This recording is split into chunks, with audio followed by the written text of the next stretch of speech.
तो अब जाकर ये राज खुला कि बिल्किस बानो के साथ सामूहिक बलात्कार और उनके घर वालों को कत्ल करने वाले 11 मुजरिमों की रिहाई से पहले केंद्र सरकार से मंजूरी ले ली गई थी।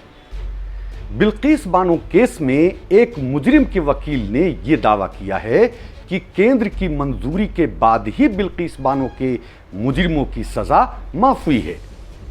ये बात मोजो न्यूज पर पत्रकार बरखा दत्त के जरिए पैनल डिस्कशन में एडवोकेट ऋषि मल्होत्रा ने पूरी जिम्मेदारी से कही है। द टेलीग्राफ की एक रिपोर्ट के मुताबिक बिल्किस बानो केस में गैंगरेप और कत्ल के 11 मुजरिमों में से एक के वकील ने मुकम्मल जिम्मेदारी के साथ कहा है कि गुजरात सरकार की जानिब से मुजरिमों को छूट देने से पहले केंद्र सरकार की मंजूरी ले ली गई थी। मैं हूं आमिर सलीम खान और आप देख रहे हैं हमारा समाज live. Mojo digital news platform पर पत्रकार बरखा दत्त के जरिए पैनल डिस्कशन में एडवोकेट ऋषि मल्होत्रा के बार बार बयानात सामने आ चुके हैं। दरअसल अभी तक केंद्र की तरफ से किसी ने भी सार्वजनिक रूप से कोई तबसरा नहीं किया है कि आया 11 लोगों को रिहा करने से पहले सेंटर में बीजेपी की सरकार से इजाजत ली गई थी या नहीं। उन लोगों को 2002 के गुजरात दंगों के दौरान 5 माह की गर्भवती बिल्किस के साथ सामूहिक बलात्कार करने और बिल्किस की 3 साला बेटी समेत उसके खानदान के कई लोगों को कत्ल करने का मुजरिम करार दिया गया था। हालांकि मल्होत्रा के वाज़ेह ऐलान वाला पैनल डिस्कशन तकरीबन 24 घंटे तक सार्वजनिक रहा, लेकिन सेंट्रल होम मिनिस्ट्री के तर्जुमान ने मल्होत्रा के दावों पर अखबार की कॉल या व्हाट्सएप मैसेजेस का जवाब नहीं दिया है। मुजरिमों की रिहाई के बाद प्रधानमंत्री नरेंद्र मोदी को रिएक्शन जाहिर करने का फरीजा याद दिलाया जा रहा था और उन पर जोर भी डाला जा रहा था, क्योंकि आज़ादी की 75वीं सालगिरह के मौके पर उन मुजरिमों को छूट दी जा रही थी और उस वक्त जब प्रधानमंत्री ने उसी दिन लाल किला पर की जाने वाली अपनी तकरीर में नारी शक्ति पर काफी जोर दिया था, जबकि उनकी तकरीर के बिल्कुल उलट उसी दिन यानी 15 अगस्त को उन मुजरिमों को रिहा कर दिया गया। इतना ही नहीं, जब उन मुजरिमों की रिहाई हुई तो उसके बाद कांग्रेस समेत सभी अपोजिशन पार्टियों ने पूछा कि केंद्र सरकार ये जरूर बताए कि गुजरात सरकार ने उन मुजरिमों को माफी पॉलिसी के तहत रिहा करने से पहले क्या केंद्र सरकार से बातचीत की थी या मंजूरी ली थी। मिस्टर मल्होत्रा, जिन्होंने उन 11 में से एक मुजरिम की अदालत में पैरवी की थी, एक पैनल डिस्कशन का हिस्सा थे जिसमें सीपीएम लीडर सुभाषिनी अली भी शामिल थी, जिन्होंने पहले ही मुजरिमों को छूट देने के खिलाफ सुप्रीम कोर्ट का दरवाजा खटखटाया हुआ है। पैनल डिस्कशन के दौरान बरखा दत्त और एडवोकेट ऋषि मल्होत्रा के बीच जो बातचीत हुई है वो हम आपको बता देते हैं।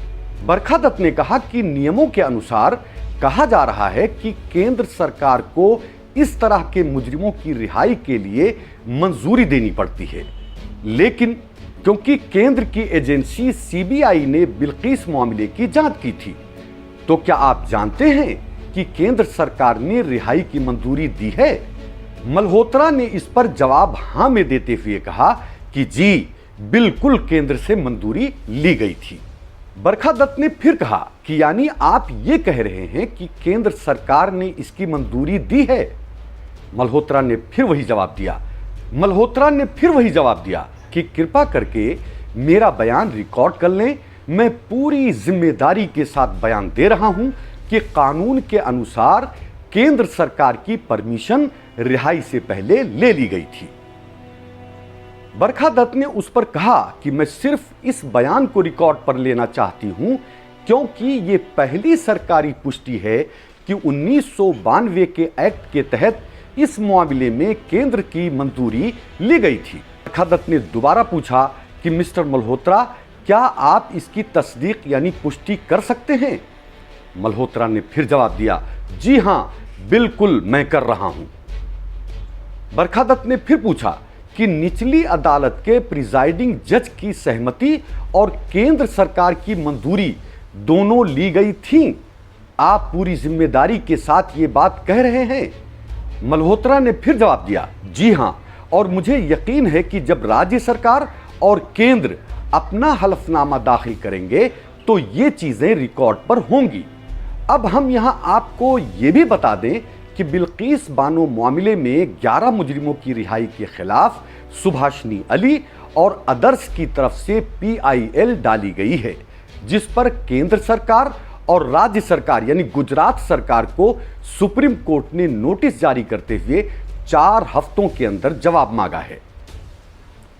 जब बरखा दत्त ने पूछा कि अगर सुप्रीम कोर्ट उन्हें वापस जेल भेजेगा तो क्या वो 11 लोग उपलब्ध होंगे, तो उस पर मल्होत्रा ने जवाब दिया, जी हां, बिल्कुल 100% ऐसा ही होगा। CPI लीडर सुभाषनी अली, माहिर तालीम रूपरेखा वर्मा और पत्रकार रेवती लाल की PILs के अलावा तृणमूल कांग्रेस की मेंबर असेंबली महुआ मोइत्रा ने भी 11 मुजरिमों की रिहाई को चैलेंज करते हुए सुप्रीम कोर्ट में अर्जी दाखिल की हुई है। उन्होंने अर्जी में इस बात पर जोर दिया है कि इस मामले में रिहाई से पहले गुजरात सरकार को केंद्र सरकार से इजाजत ले लेनी चाहिए थी, क्योंकि इस मामले की जांच केंद्र की एजेंसी CBI ने की थी। तो अब यह बात पूरी तरह साफ हो गई कि केंद्र से इजाजत ले ली गई थी, लेकिन यह बात राज में रखी गई थी। बहरहाल मल्होत्रा के बयान के बाद अब जाके ये राज खुला कि बिल्कीस बानो के मुजरिमों की रिहाई के पूरे मामले में गर्चे केंद्र सरकार ने अब तक अपनी जुबान नहीं खोली हो, लेकिन सच्चाई यही है कि उसने गुजरात सरकार को रिहाई के लिए हरी झंडी दिखा दी थी। इस तरह कानून की सारी खानापुरी के बाद ही उन मुजरिमों की रिहाई हुई है। हमारी वीडियोस को लाइक, शेयर और सब्सक्राइब भी कर लें। जय हिंद।